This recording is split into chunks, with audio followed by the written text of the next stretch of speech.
Porque se levantará nación contra nación y reino contra reino, y habrá pestes y hambres y terremotos en diferentes lugares. Este tipo de cosas es lo que viene a la mente de las personas cuando, ¿verdad?, hay un temblor de tierra, por ejemplo. Ok, estamos ahí adentro, Enrique, en ese versículo. ¿Qué se supone que yo haga?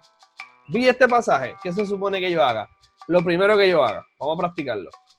Bueno, lo primero que debemos hacer es ver, una cosa que le dicen a uno es ver de 5 a 10 versículos antes y 5 a 10 versículos después, o 20 versículos antes, 20 versículos después del pasaje, para ver quién está hablando, por qué se está hablando, qué es lo que está sucediendo. Yo me Eso me atrevería a gusta, ir, eso me perdón, gusta, eso me encanta, eso me encanta. Dale, sí, sigue. yo me atrevería a ir, fíjate, si es Mateo 24, ir desde Mateo 23, 37. Fíjate lo que dice Jesucristo. Jesucristo entra a Jerusalén y dice: Jerusalén, Jerusalén, que matas a los profetas y apedreas a los que te son enviados. ¿Cuántas veces quise juntar a tus hijos, como la gallina junta sus polluelos debajo de las alas, y no quisiste? He aquí vuestra casa os es dejada desierta, porque os digo que desde ahora no me veréis hasta que digáis: bendito el que viene en el nombre del Señor. Ahora Mateo 24, seguimos. Cuando Jesús salió del templo, está hablando del templo de Jerusalén, y se iba, se acercaron a los discípulos para mostrarles los edificios del templo. Respondiendo, les dijo: ¿veis todo esto? De cierto digo que no quedará aquí piedra sobre piedra que no será derribada. Y estando él sentado en el monte de los olivos, los discípulos se acercaron aparte diciendo: dinos, ¿cuándo serán estas cosas? ¿Qué cosas? Que no va a quedar piedra sobre piedra del templo. ¿Cuándo serán estas cosas? ¿Y qué señal habrá de tu venida y del fin del siglo? Ahora bien, cuando se habla de la venida de Jesucristo, hay que ver de qué venida se está hablando. Hay mucha gente que dice: no, pues esa es la segunda venida. Es que la palabra venida, parucía, quiere decir presencia, ¿ok? No necesariamente una venida en el futuro, ¿ok? Por ejemplo, vemos diferentes textos en el Antiguo Testamento que Dios se hace presente. En la Torre de Babel dice que Dios se hace presente. Hubo otros sucesos en que Dios se muestra, ¿ok? Se hace presencia. ¿Y cuál será es tu presencia? Y el final del siglo. Aquí el final del siglo no significa el final del mundo, ¿ok? Había dos, ¿cómo se dice? Para la mentalidad judía habían dos siglos: el siglo presente, que iba a terminar, y el siglo por venir. Y ese siglo por venir es la edad mesiánica, ¿ok? Entonces, ¿cuándo va a ser ese fin del siglo? Porque si se va a destruir el templo, es el fin de este siglo que estamos viviendo. ¿Y cuándo va a venir el otro siglo? ¿Ok? Y entonces, respondiendo Jesús, les dijo: mirad que nadie os engañe. Hay que estar bien apercibido, que nadie los engañe, ¿ok? Porque vendrán muchos en mi nombre diciendo: yo soy el Cristo, y a muchos engañarán. Y oiréis de guerra y rumores de guerra. Mirad que no os turbéis, porque es necesario que todo esto acontezca, pero aún no es el fin. ¿Okay? Aún no es el fin de este siglo, aún el templo no será destruido. Y van a venir mucha gente diciendo: yo soy el Cristo. Porque se levantará nación contra nación y reino contra reino, y habrá peste y hambre y terremotos en diferentes lugares. ¿Ok? Y dice: y todo esto será principio de dolores. Entonces os entregarán a tribulación y os matarán, y seréis aborrecidos de toda la gente por causa de mi nombre. Vamos a parar ahí un momentito. Claro. ¿Qué era lo que estaba sucediendo? Yo quiero hablar de En el eso, yo quiero pasaje, hablar de eso, yo quiero hablar de eso. ¿okay? Jesucristo primero lo que leímos: Jesucristo entra a Jerusalén, y ¿qué es lo que hace? Se lamenta de Jerusalén y dice: mira, te enviaron otras personas, te enviaron profetas, los mataste, no los escuchaste. Y ahora yo quise acercarte a mí como la gallina que acerca a los polluelos. En otras palabras, Jesús, el Hijo de Dios, es el que ahora va a Jerusalén. Él sabe que en Jerusalén lo van no solamente a negar, sino que también lo van a matar como los otros profetas. Y entonces dice, porque digo que desde ahora no me veréis hasta que digáis bendito el que viene en el nombre del Señor. ¿Ok? En otras palabras, no me van a conocer hasta que llegue algo que sabemos que es en un futuro. Si leemos Romanos capítulo 9 al 11, que venga el Espíritu Santo, convierta a la nación judía y digan bendito el que viene en nombre del Señor, o sea, a Jesucristo como Mesías.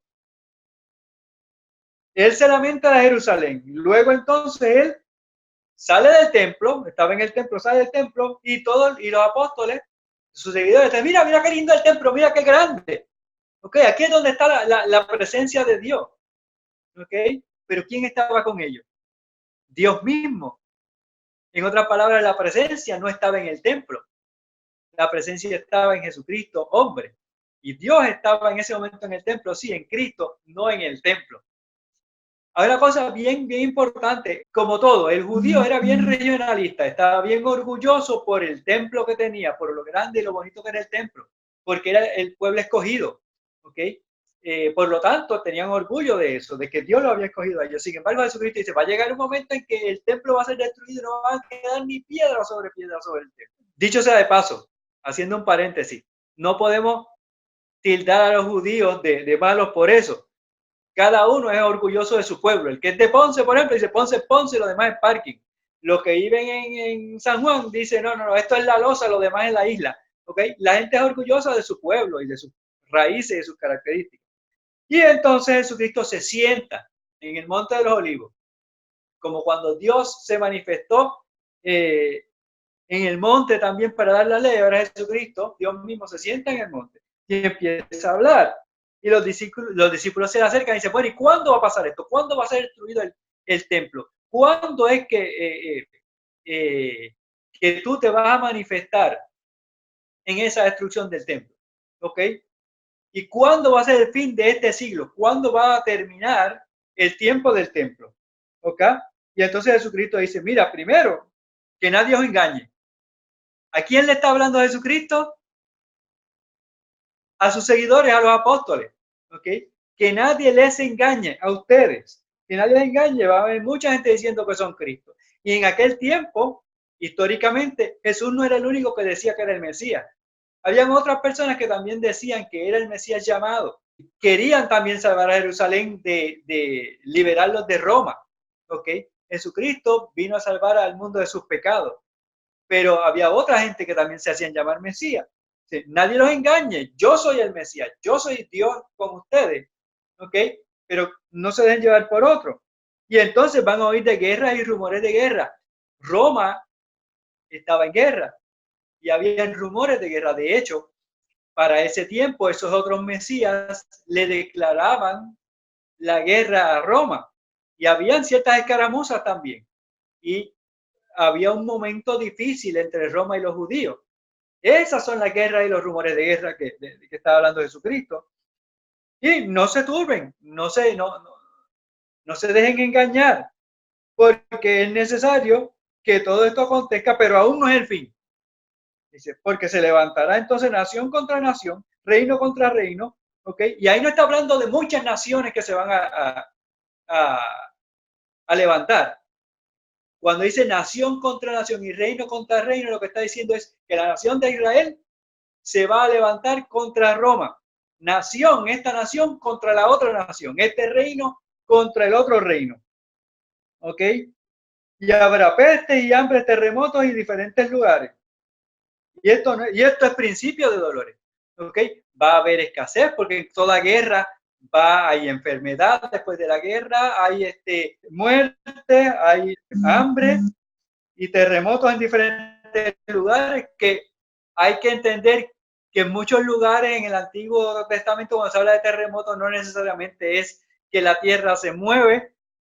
Cuando se habla creo que tú tienes algunos pasajes de eso, cuando habla de un ejército que va a atacar de un pueblo que va a atacar a otro. Y el terremoto que se habla ahí es los ejércitos marchando. pum, pum, pum, pum, pum.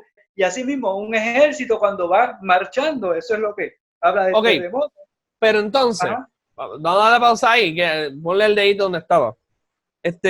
Yo quiero ponerle más carne a todo lo que has hablado, porque creo que nos vamos a quedar aquí hoy, pero lo que tú estás diciendo es bien importante, porque una de las cosas que nosotros debemos hacer cuando entramos a contexto, a lo que la Biblia dice, aterrizar al pasaje, ponerte en aquel lugar, lo primero que tú debes hacer es pensar cómo la gente pensaba, cómo la gente se comunicaba. Tenemos que entender que nosotros en el siglo XXI tenemos una forma de transmitir información bien distinta, una forma de expresarnos bien distinta. Cuando yo te digo a ti, terremoto, tú no piensas en ejército y tú no piensas en invasiones. Lo otro es, en la antigüedad, esa expresión de que había un terremoto en una invasión significaba las formaciones de batalla. Claro. Esto no solamente es de la Biblia. Tú puedes ver cómo los griegos tal vez hablaban en tiempos similares. ¿Por qué? Porque así era que se comunicaba la gente. ¿Ok? Claro. O sea, hay expresiones que nosotros tenemos presente que probablemente si la gente lo lee en 100 años va a decir, ¿qué? ¿Qué quiere decir esta persona?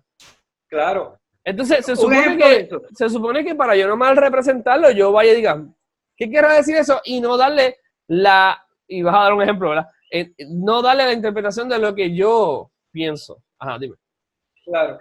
Por ejemplo, mano, Millo dio una fiesta en la casa, mano, y sirvieron comida y la gente, como estaban de parranda en Navidad, la gente tenía hambre y le comieron toda la comida que tenía Millo ahí y se comieron hasta el gato. Nosotros no comemos gato, ¿ok? Pero si lo escuchan quizás 50 años después de eso, dice que Millo comía gato, que en Puerto Rico en aquel tiempo se comía gato. O sea, no es eso. Lo que quiere decir es que la gente comió mucho, ¿ok? La gente comió mucho. Muchachos, mira, esa gente, muchachos, se comió toda esa comida, mira, hasta lamieron el plato. Yo creo que si yo voy a casa de Millo y como con mucha hambre y lamo el plato, él no me invita más. Es más, si él escucha que yo lamí el plato en casa de otra persona, no me va a invitar a su casa para que lame el plato. ¿Ok? Pero son expresiones que todos tenemos, son expresiones de nuestra región a veces, de nuestro... Mira, aquí mismo en Puerto Rico hay gente, yo me acuerdo cuando yo estaba en San Germán estudiando, que a una, creo que era los 5 centavos, o sea, le decían ficha a la peseta, a los 25 centavos, a la moneda de 25 centavos, le decían ficha. Y para mí una ficha es, qué sé yo, una pieza de jugar, de juego, ¿ok? Pero allá le decían ficha, acá le decimos peseta. Tampoco es una peseta porque no es una moneda española, son 25 centavos, ¿ok? Si hablamos con un neoyoricano, dice que es una cuara. ¿Qué es una cuara? Nadie sabe lo que es una cuara, pero tienes que ir allá a vivir en Estados Unidos para saber que es un quarter of a dollar, un cuarto de dólar. Y ellos le dicen cuara, ¿ok? Pero tenemos que entrar a esa cultura en ese momento histórico para saber qué era lo que decían y por qué. Pues mira, ya que tú dijiste que se supone que nos pongamos también, una de las preguntas que se supone que uno se haga es qué tipo de texto es el que tengo de frente. Y esto es un lenguaje que, según lo que tú mencionaste, es un lenguaje escatológico, un lenguaje que tiene que ver con el final de algo, una era. Claro. Casi siempre esos finales de eras, bueno, siempre están ligados a una ciudad. Significa entonces que nosotros estamos de frente muchas veces cuando leemos lenguaje apocalíptico, lenguaje escatológico, estamos leyendo exageraciones bien pictográficas. Muchas veces. Es como cuando tú tienes, yo me acuerdo cuando yo estaba en la escuela que peleaban mucho los muchachos o las muchachas y decían, mire qué pasó, Hacho, es que fulano le rompió la cara al otro. Y no es que le rompió, no le hizo nada, le dejó un cachete de rojo y están en la oficina allí llorando. Lo que significa es que le ganó la pelea, claro, o lo que sea. Entonces, somos bien hiperbólicos. Sí, la hipérbole se usa mucho en el lenguaje apocalíptico. Nosotros, los puertorriqueños, usamos mucha hipérbole también. Antes, cuando estaban las superestrellas de la lucha libre, que uno de ellos decía, la sangre va a coger en el Coliseo de Bayamón. Pues la sangre no va a coger, tú sabes, no era que pues, quizás le iban a cortar algo y cuando es que supuestamente le cortaban la frente, ya que ellos se cortaban en lo mismo, pero anyway, pero no es que la sangre va a correr, porque no va a haber una matanza, nadie va a sacar una ametralladora y matar al público. Eso es que la sangre corre. No, eso no es lo que está diciendo ahí. De hecho, en el lenguaje apocalíptico se habla de ríos de sangre, ¿ok? Porque había una matanza, era una guerra y mucha gente moría allí. Pero ese es el lenguaje. Pero espérate, ese lenguaje de ríos de sangre tiene una mezcla, y aquí es donde yo creo que se confunde mucha gente. Claro. Tiene una mezcla de exageración con realidad. Porque ninguna ciudad en el mundo antiguo, sobre todo, hoy en día pues sí, pero en el mundo antiguo no existía ciudad próspera que no estuviera en un río o tuviera una fuente de agua. Claro. Entonces, si tú matas a un montón de gente en una ciudad, adivina que el río se va a llenar de sangre. Y los, claro, cuerpos los van a tirar por ahí para contaminar el agua. Claro. O sea que eso son tácticas de asedio, que eso está en Lucas 19, que no lo hemos leído, y tal vez no nos dé tiempo esta vez, pero otra cosa que dijiste, y lo vamos a hacer tal vez después, porque quiero que continúes con lo que estabas haciendo, es que se supone que también vayamos a otros pasajes que hablen de lo mismo, no que vaya al periódico. Claro. Pero vale, eso lo vamos a tocar después, porque yo creo que ahí es que yo me motivo. sigue donde te quedaste, por favor. Ok, dice entonces, y todo esto será principio de dolores, entonces os entregarán a tribulación y os matarán y sería aborrecido por toda la gente por la causa de mi nombre. ¿A quién le estaba hablando Jesucristo? A los apóstoles, a sus seguidores. Ellos iban a ser perseguidos. Ellos fueron perseguidos por los judíos y por los romanos y murieron. ¿Okay? Esa película que vemos por ahí de Nerón, que perseguía a los cristianos, de esa persecución es lo que está hablando. La persecución de los cristianos en tiempo de Nerón. Y muchos tropezarán entonces y se entregarán unos a los otros y unos a otros se aborrecerán. Pues claro, hay una persecución.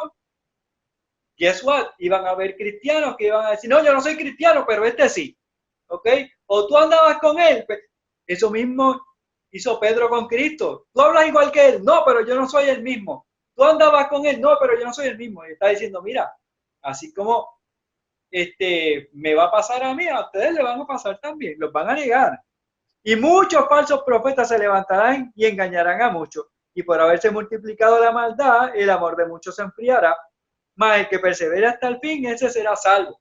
Este es un texto que se usa por ahí para hablar que si la salvación se pierde, si no se pierde, que hay que perseverar hasta el fin. No. Está hablando de qué? De persecución. Por lo tanto, el que persevere hasta el fin en esta persecución va a salvar la vida. ¿Ok? No está hablando de la salvación, porque si hay una persecución, ¿ok? No vamos a estar, hay gente que se va a mantener firme en la fe y todas esas cosas, pero de lo que está hablando de Jesucristo es de que el que pueda salvar, y lo va a decir más adelante, el que siga sus palabras va a salvar el pellejo. Está hablando de apostasía. Y está hablando de una apostasía seria, porque no es como nosotros hoy en día, la apostasía es que me enzorré y prefiero el mundo, que es más divertido, a ir a la iglesia. No, está hablando... Yo quería una novia cristiana y no se me dio, y la que me gustaba me dijo que no, y ahora dejé la iglesia y no quiero saber del cristianismo. Eso no es apostasía. Eso es una niñería, pero eso no es apostasía. Apostasía en aquel tiempo era, y eso cuando leemos los pasajes de apostasía es importante, en el tiempo de Jesucristo, una persona que apostataba en contra del cristianismo decía esto, que Jesucristo era un demonio, que Jesucristo estaba poseído por el demonio, que Jesucristo no era hijo de Dios, que Jesucristo merecía haber muerto en la cruz, que Jesucristo no era el Mesías. ¿Ok? Tenía que decir esas cosas y no decirlas por ahí tampoco por lo bajito. Tenía que decirlo públicamente para aceptar el judaísmo y dejar el cristianismo. Era como un antibautismo, básicamente. Es un antibautismo, sí. De hecho, lo era un antibautismo.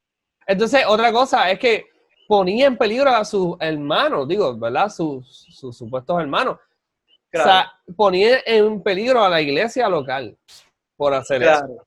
Claro. Ahora, una cosa interesante que el texto 13, que el que persevera hasta el fin ese será salvo, no necesariamente está hablando de apostasía. Más adelante vamos a ver por qué. Pero lo que está diciendo ahí es de salvar la vida. Dice, más adelante, y será predicado este evangelio del reino en todo el mundo para testimonio de las naciones y entonces vendrá el fin. Hay mucha gente por ahí que dice, no, que si el rapto, que qué sé yo, ni qué. Pero aquí este texto dice que en ese tiempo que Jesucristo estaba hablando, primero los cristianos iban a ser perseguidos y como iban a ser perseguidos, iban a ir a diferentes lugares y ellos iban a llevar el evangelio a otros lugares también. ¿Ok? Y luego, ¿qué pasa? Entonces era el fin. ¿El fin de qué? De la era. ¿De qué es lo que está hablando ahí? No está hablando del fin del mundo. En ningún momento dice fin del mundo. Está hablando del fin de la era, que esa fue la pregunta que le dijeron. ¿Cuándo va a ser destruido el templo y cuándo va a ser el fin? Porque si se destruye el templo, es el fin del judaísmo. Porque todo lo que significaba celebración para el judío se daba en el templo. Dicho sea de paso, la presencia de Dios para el judío se encontraba en el templo. Si se destruye el templo, va a ser el fin del judaísmo. Entonces, esto es interesante.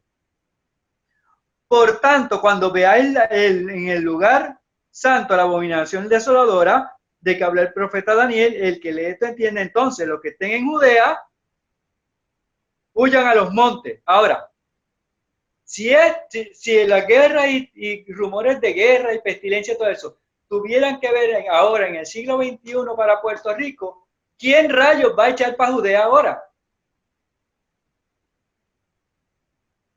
Nadie. O sea, no, está hablándole a los seguidores en Judea. Dice, huyan para Judea. O sea, los que están en Judea, huyan para los montes. De hecho, si buscamos el contexto histórico, vemos que en la desolación de Jerusalén en el año 70 por el ejército romano, ¿dónde fueron los cristianos? ¿Dónde huyeron? A las montañas de Pela.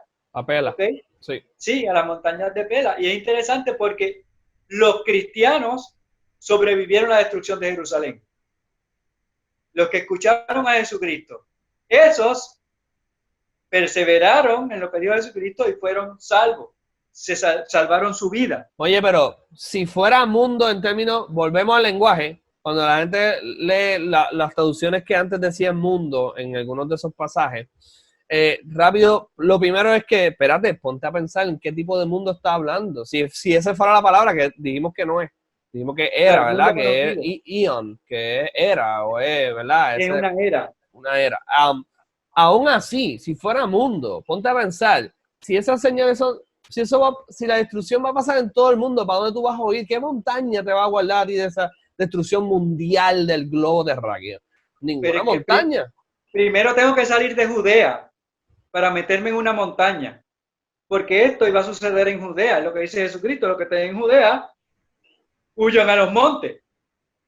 Pues si es en Judea la cosa, no va a ser en Puerto Rico. Exacto. No, porque no estamos en Judea.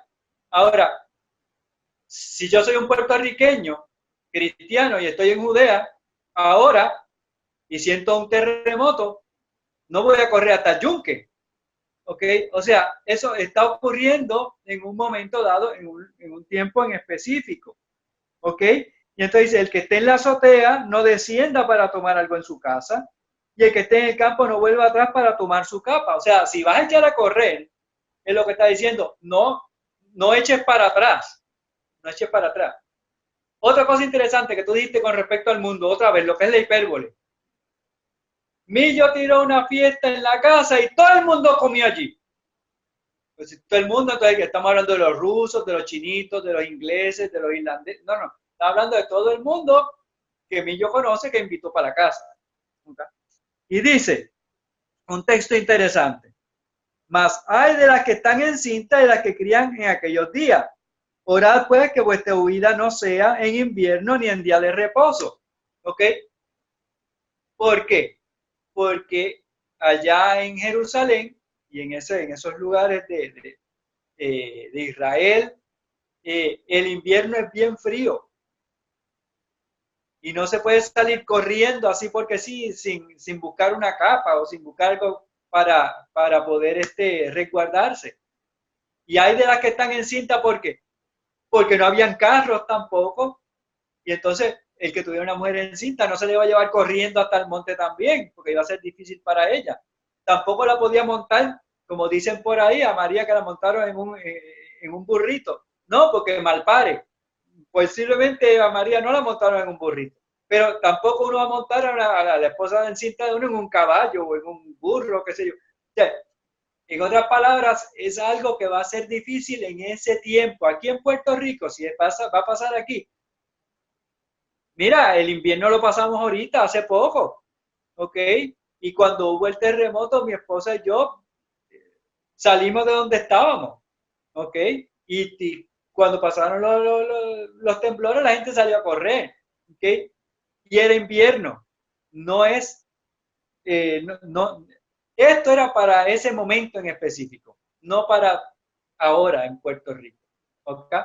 ¿Y qué tal lo de la azotea? Es algo que a mí me resulta históricamente interesante también. Sí, las azoteas eran como decir, ahora mismo ¿cómo se El dice? balcón. El balcón donde se reunía la gente para celebrar algo, para fiestar, ¿ok?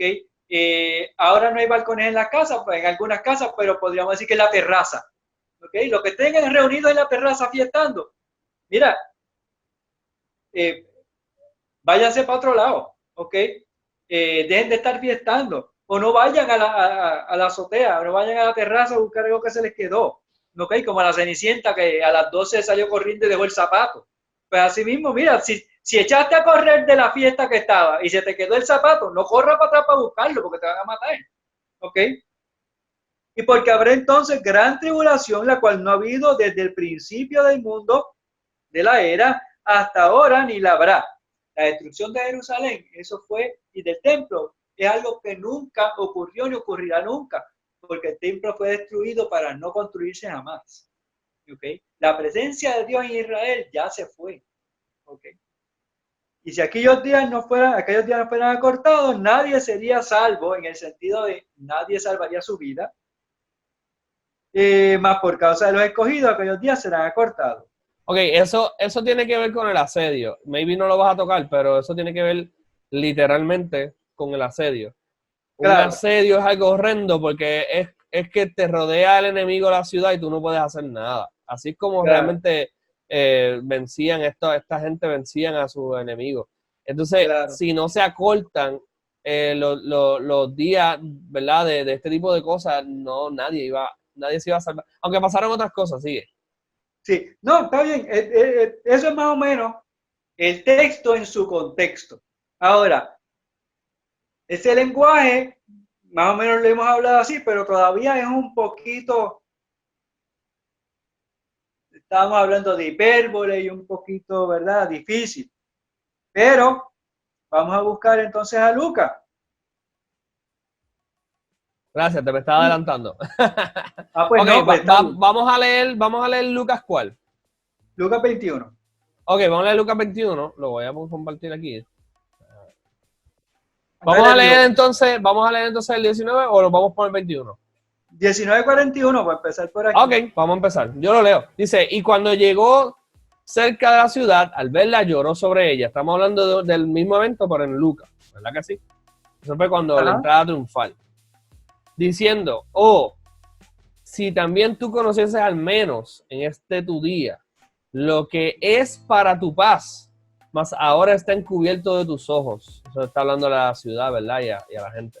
Porque vendrán días sobre ti cuando tus enemigos te rodearán con vallado y te sitiarán. Y por El todas asedio. partes, exactamente, te asediarán, te sitiarán. Y por todas partes te estrecharán y te derribarán a tierra y a tus hijos dentro de ti y no dejarán en ti piedra sobre piedra, por cuanto no conociste el tiempo de tu visitación.